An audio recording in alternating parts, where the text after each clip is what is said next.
BP, sugar, thyroid, obesity, hormone సమస్యలని మందులు లేకుండా నేచర్ మంత్ర ఫుడ్ తో రివర్స్ చేసుకోండి.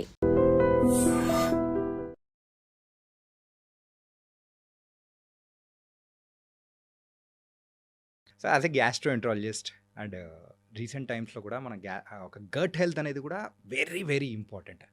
ఏంటంటే ఆ గట్ హెల్త్ బాగుంటే అన్నీ బాగున్నట్టే మన లైఫ్లో. ఆ హెల్త్ అనేది కూడా మొత్తం బాగుంటుంది, వేరే అవయవాలు కూడా అన్నీ దాని కరెక్ట్ ఫంక్షన్ అనేది కూడా జరుగుతూ ఉంటుంది అంటారు. సో గట్ హెల్త్ నిజంగా అంత ఇంపార్టెంటా? గట్ హెల్త్ అనేది యూజువల్గా ఒకప్పుడులా లేదండి. గట్ హెల్త్ ఒకప్పుడు ఇంట్లో ఫుడ్ ఎక్కువ తినేవాళ్ళు. మన చిన్నప్పుడు కానీ అందరూ పిల్లలు కానీ బయట ఫుడ్ ఎక్కువ ఉండేది కాదు. ఇప్పుడు ద మొమెంట్ ఈ ఫుడ్ డెలివరీ యాప్స్ అన్నీ వచ్చేసిన తర్వాత పిల్లలకి ఏ టైంలో ఏది కావాలంటే అది యూజువల్లీ అవుట్ సైడ్ ఫుడ్ వచ్చేస్తుంది. సో ఒకప్పుడు చక్కగా ఇంట్లో ఫుడ్ తినేవాళ్ళు, అప్పుడప్పుడు వారానికి ఒక్కసారి రెస్టారెంట్కి వెళ్ళేవాళ్ళు, బయట తినేవాళ్ళు. Okay, that's a different thing.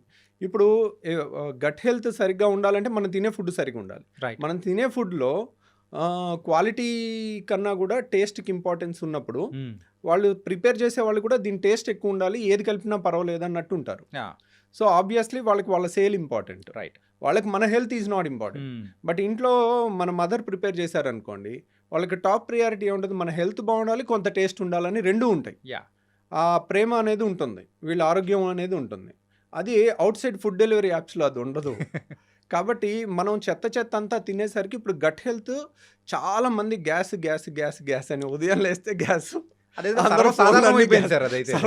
అంతా గ్యాస్ మయం లాగా అయిపోయింది ప్రపంచం అంతా. అందరూ సార్ గ్యాస్ అంటారు, లేదంటే తేపులు అంటారు, లేదంటే కింద నుంచి అంటారు, లేకపోతే ఉబ్బరం అంటారు, ఇంకా విచిత్రమైన కంప్లైంట్లు. అంటే మనం విచిత్రమైన ఫుడ్లు తిన్నప్పుడు అన్ని టెక్స్ట్ బుక్లో డిస్క్రైబ్ చెయ్యని కంప్లైంట్స్తో వస్తుంటారు. ఓకే, ఎందుకంటే టెక్స్ట్ బుక్లు పేషెంట్లు చూసి రాస్తారు కాబట్టి బుక్లో ఉన్నదంతా పేషెంట్లో ఉండాలనుకుంటే ఉండదు. ఎందుకంటే ఈ బుక్కులు రాసే టైంలో ఈ ఫుడ్ డెలివరీ యాప్లు లేవు. ఓకే, కాబట్టి ఇప్పుడు వచ్చే కంప్లైంట్స్ అన్ని చూస్తుంటే ఇంకా విచిత్రమైన కంప్లైంట్లు వస్తున్నాయి. ఇప్పుడు బుక్స్ కనుక రాస్తే, అంటే అప్పుడు బుక్స్ సుమారు ఒక 1000 పేజెస్ అప్రాక్సిమేట్ మనం అనుకున్నాం. అంటే ఇప్పుడు సుమారు ఒక 50,000 పేజెస్, 1,00,000 పేజెస్ పెట్టుకొని బుక్ పెట్టుకొని తిరగాలి. రోజుకి బుక్కుల సైజ్ పెరిగిపోతుంది. So but okay, gut health is very important. మన పేగులో ఆల్మోస్ట్ ట్రిలియన్స్ ఆఫ్ బ్యాక్టీరియా ఉంటాయండి.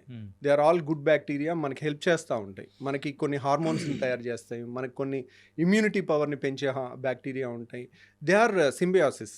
ఇప్పుడు మనకి కొన్ని బ్యాక్టీరియా, మనకి చాలా మంచి బ్యాక్టీరియా ఎక్కువ ఉండాలి.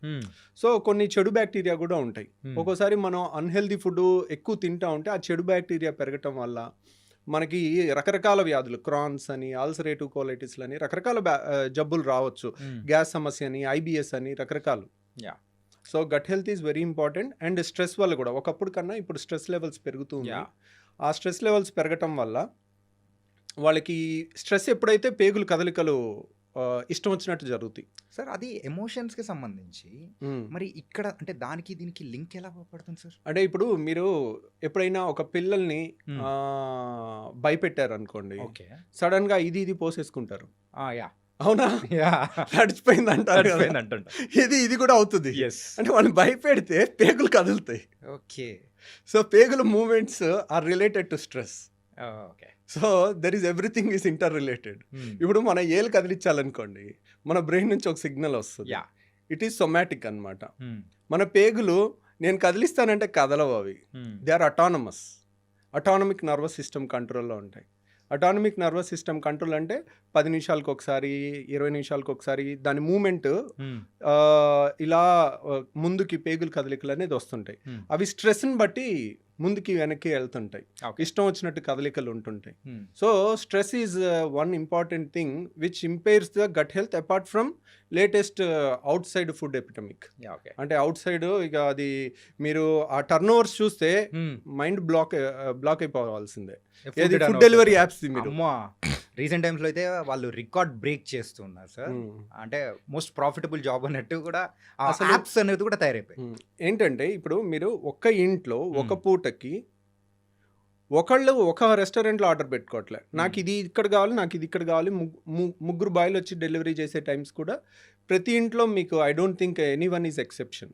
ఎవరింట్లో అయినా కానీ ఒకళ్ళు ఉంటే ఒకళ్ళు పెట్టుకుని దాన్ని అడ్జస్ట్ అయి తిందాం అని కూడా ఉండట్లేదు. నాకు ఇది కావాలి, నాకు ఇక్కడ ఇది కావాలి. ఇద్దరు పెడుతున్నారు. అనవసరంగా ఎక్కువ అయిపోయి మిగిలిపోతుంది కదా అని ఇంట్లో వాళ్ళందరూ ఎవరో ఒకళ్ళు తినేసి ఇంకా పాడు చేసుకుంటున్నారు.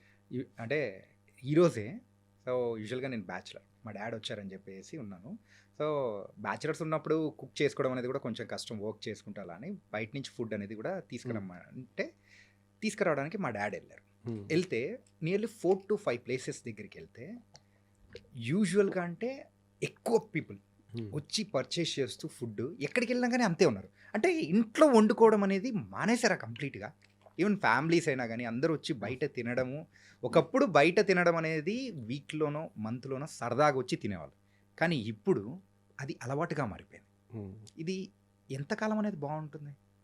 అంటే దాన్ని ఎవరు హెల్ప్ చేయలేమండి. ఎందుకంటే ఆడుతూ పాడుతూ కుక్ చేస్తూ అందరూ కూడా ఈ వర్క్ స్ట్రెస్ ఉంటుంది. వాళ్ళ వర్క్ దేంట్లో అయినా వర్క్ 7-8 గంటలు పనిచేసి వాళ్ళు వెళ్ళి కుక్ చేసుకోవాలనుకున్న చాలాసార్లు ఉమెన్ కూడా వర్క్ చేస్తూ ఉంటారు. ఒకప్పుడులాగా లేదు. ఇప్పుడు వైఫ్ హస్బెండ్ ఇద్దరు జాబ్ చేస్తున్నారు అనుకోండి, పిల్లలకి కుక్ చేసి పెట్టాలంటే అంత ఈజీ జాబ్ కాదు. ఓకే. సో ఉమెన్ చాలా నలిగిపోతూ ఉంటారు. అటు జాబ్ చూసుకోలేక, ఇటు ఇంట్లో ఫ్యామిలీని మేనేజ్ చేయలేక, ప్లస్ ఇవన్నీ మంచిగా వండి పెట్టినా టేస్ట్ కొద్దిగా తగ్గిందని వీళ్ళు మళ్ళీ బయట ఆర్డర్ పెట్టుకుంటారు. ఎటు తిప్పినా కానీ మళ్ళీ బయట నుంచి ఒక ఫుడ్ రావాల్సిందే. ఇప్పుడు పిల్లలకి మంచి హెల్తీదని చెప్పి చేయగలం, కానీ వాళ్ళ వెనకాల తిరిగి పెట్టాలంటే ఒకప్పుడు పిల్లలకి గంట సేపు తిరిగి పెట్టేవాళ్ళు నోట్లో. ఇప్పుడు ఎక్కడ వీలవుతుందండి పాపం. అంతా ఫాస్ట్ మూవింగ్ వరల్డ్ అయిపోయింది. అంతా ఎవరి జాబ్లో వాళ్ళకి స్ట్రెస్లు అన్నీ ఉంటున్నాయి. సో ఏముందిలే ఒక క్లిక్లో మనకు వచ్చేస్తుంది కదా, ఈజీగా అయిపోతుంది కదా. That's a convenience. కన్వీనియన్స్ని వీ కెనాట్ స్టాప్. ఓకే, మనం ఆపలేము. అదేంటంటే వాలంటరీగా ఓహో దిస్ ఇస్ నాట్ రైట్ అనేది మనం మెల్లగా ఇంజెక్ట్ చేస్తుంటే దే థింక్ ఓవర్. ఓకే, ఇది కరెక్ట్ కాదు నాన్న, ఇది కరెక్ట్ కాదు. వారానికి ఒక రోజు అని ఒక ఫ్యామిలీలో rule, family head mother father ఒక రూల్ పెట్టుకున్నారనుకోండి, ఓకే సమ్టైమ్స్ పిల్లలు వింటారు. మెల్లమెల్లగా అలాంటి అలవాటు చేస్తే యూజువల్గా అలాంటి డిసిప్లిన్ ఫ్యామిలీస్ కూడా చాలా ఉంటున్నాయి, బయట ఫుడ్ ఎక్కువ వద్దు అని. సో కానీ దాన్ని ఆపటం అంత ఉప్పెన్లాగా మీద పడిపోతూ ఉంటుంది. It's not easy thing. Sir recent టైమ్స్లో కూడా కొన్ని బయట వింటున్నది ఏంటంటే హాస్టల్స్లో పెట్టే కొన్ని ఫుడ్స్ కొంచెం హైజీనిక్గా లేకపోవడంతో సో వాళ్ళు ఏంటంటే ఆ కడుపు నొప్పి, ఆ గ్యాస్ అనేది కూడా ఎక్కువ ఉండడం, ఇంతవరకు ఆ తేపులు ఒకటేమైనా రావడం అండ్ ఇలా బోలెడన్ని ఇష్యూస్తో కూడా వచ్చేసి ఒక ట్యాబ్లెట్ అనేది వేసేసుకుంటారు. అప్పటికేమో కొంచెం సర్దుమణిగిపోతుంటుంది అండ్ కొన్ని శాషెట్స్ వస్తాయి వాటర్లో వేసేసుకొని తాగడం. సో ఇది రెగ్యులర్గా చేస్తూ ఉన్నారనుకోండి, ఎక్కువ డ్యామేజెస్ అయ్యే అవకాశాలు ఉంటాయంటారా? అంటే ఇప్పుడు చూడండి, ఒకప్పుడు కూడా మన పెద్దవాళ్ళు అనేవాళ్ళు వేరే వాళ్ళు బాగుపడుతున్నారంటే అసూయ పడేవాళ్ళు, ఈర్ష్య వాళ్ళకి వీడి కడుపు మంట వస్తుందని అంటారు. అర్థమైంది? అవును, కడుపు మంట, నీకేంటి కడుపు మంట అంటారు. అంటే వేరే వాళ్ళ మీద నెగిటివ్ ఫీలింగ్ లో కూడా మన బాడీలో యాసిడ్ ఎక్కువ ప్రొడ్యూస్ అవుద్ది.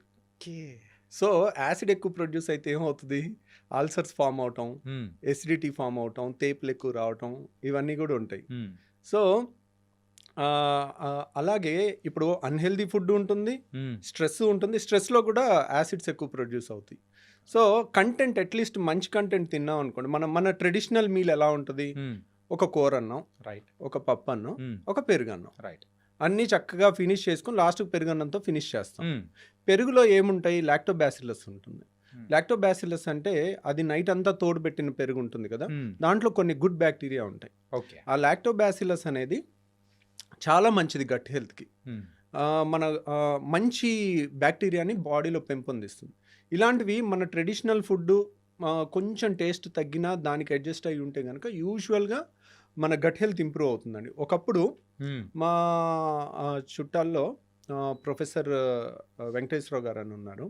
He was a very famous scientist అనమాట. ఓకే, ఆయన చెప్తా ఉంటారు, ఆయన హీఈస్ ఇంటూ 75 అలా ఉంటుంది. ఆయన చెప్తా ఉంటారు, మా చిన్నప్పుడు మేము సద్దన్నం తినేవాళ్ళం, అసలు ఎంత టేస్టీగా ఉండేదో రవి, అని ఆయన డిస్క్రైబ్ చేస్తుంటే Yeah. అయ్యో ఐ మిస్సింగ్ సంథింగ్ అని అనిపిస్తూ ఉంటుంది. ఇప్పటికైనా కానీ ఉదయం వెళ్ళి ఈ టిఫిన్లు ఇడ్లీలు ఏమీ లేవు. ఉదయం వెళ్ళగానే మాకు ఇంత సద్దన్నం పెడతావా అని అనేవాళ్ళం. వాళ్ళు ఆ చేసే ప్రాసెస్ని అంతా అదొక ఫ్యాసినేటింగ్గా చెప్తారు. That is also fermented food. Yes, night పెట్టేసి అండ్ మార్నింగ్ తినడం. ఎప్పుడైతే ఫెర్మెంట్ చేస్తామో, ఇప్పుడు చూడండి దోశ పిండి ఉంటుంది, యా, మీరు ఈరోజు రుబ్బి ఈరోజు దోశ ఏంటి టేస్ట్ ఉండదు. అవును. దాన్ని 1 or 2 days మినిమం పులిస్తేనే దాని టేస్ట్ ఉంటుంది. ఎస్, సో దానికి టేస్ట్ వచ్చింది అంటే దాని అర్థం ఏంటి?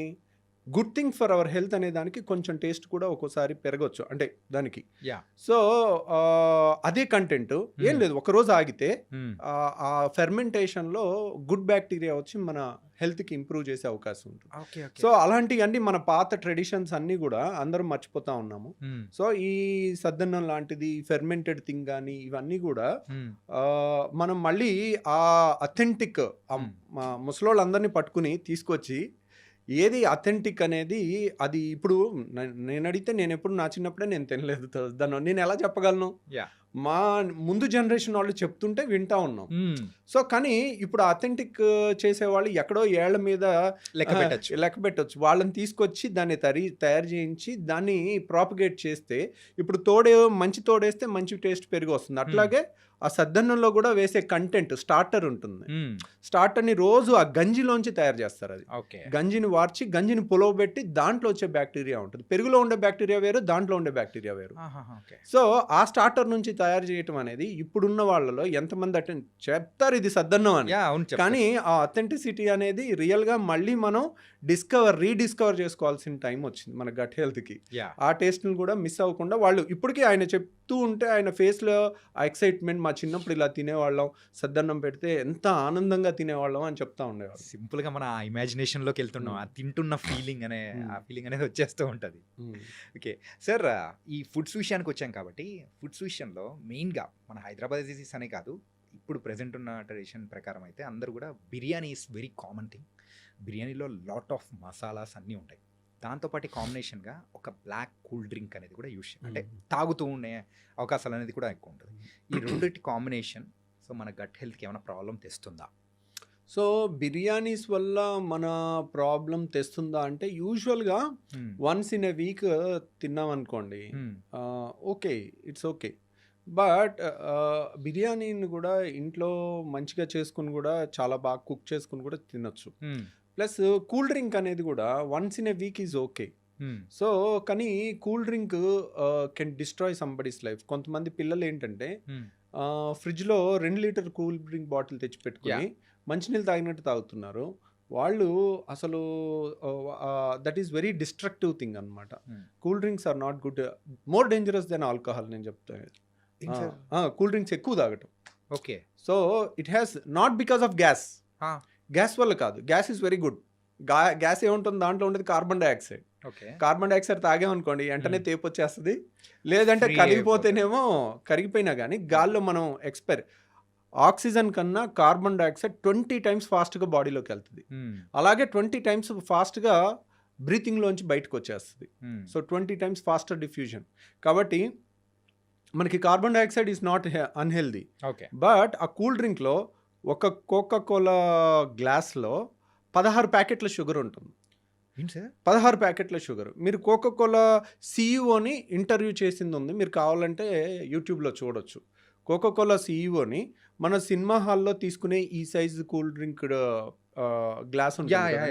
ఈ గ్లాస్లో ఎన్ని ప్యాకెట్ షుగర్ ఉంటుంది అని అంటే 16 ప్యాకెట్ల షుగర్. 5 స్టార్ హోటల్లో మనం టీ కలుపుకునేటప్పుడు ఇస్తారు చూడండి, అలాంటి 16 ప్యాకెట్లు మినిమం షుగర్ ఉంటుంది. సార్, ఒక చెంచా మనము షుగర్ వేసుకుంటేనే కాఫీలో అరే ఎక్కువ అయిపోయిందని చెప్పేసి అని అనుకుంటుంటాము.